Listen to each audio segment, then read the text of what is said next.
susunod na linggo, ipagbabawal na po ng MMDA yung paggamit sa mga terminal ng bus sa Pasay. Yung hindi mga makasunod sa tinatawag na nose-in, nose-out na patakaran.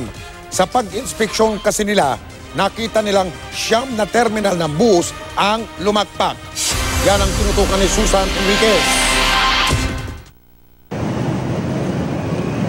Sa dulo ng EDSA sa Pasay, sama-sama ang mga terminal ng mga bus na bumibiyahe sa Kabikulan na tumutuloy din sa Bisaya at Mindanao. Masikip ang traffic dito, araw man o gabi. At sa pag-inspeksyon ng MMDA sa mismong tapat ng mga bus terminal dito, nakasabit ang ganitong paalala. Pero batid ni MMDA Chairman Tim Orbos, hindi sinusunod ng mga terminal ng bus ang kanilang paalala. Nakakahiya ko, nandun pa kami, buses nose in, nose out. Hindi ba kami na nga ho yan eh. Kaya kami na ho dapat ang gumawa niyan.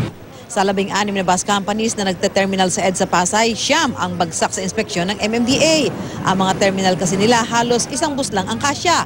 Kaya malabong magawa ng driver ang nose-in, nose-out. Papatawag kami na meeting kasi hindi talaga ito pwede.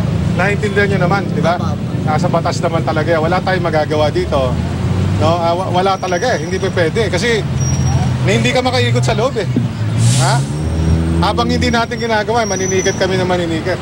Kung si Orbos daw ang masusunod, ipapahuli na niya sa mga enforcer ang mga bus na hindi susunod sa nose-in, nose-out policy. Ipinatutupad na kasi ito sa mga bus terminal sa Cubao. Bawal kasing pumasok at lumabas ang mga bus sa mga terminal ng paatras dahil isa ito sa mga nakakaharang sa daloy ng trapiko sa EDSA.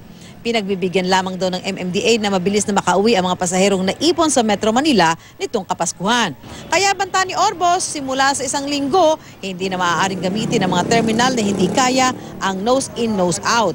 Nagtataka si Orbos kung paano nabigyan ng prangkisa ang mga bus company kahit walang maayos na terminal. Ayon sa isang nakausap naming bus driver, 4 na taon na raw nilang ginagamit ang terminal. Kaya ganun pa ang ng management na sa madaling araw kami pumasok para hindi kami mag-cause ng gaanong traffic. Naniniwala ang MMDA na kung may papatupad ang nose-in, nose-out policy sa EDSA, makakatulong din ito sa pagluwag ng traffic. Susan Enriquez, Nakatutok, 24 Oras.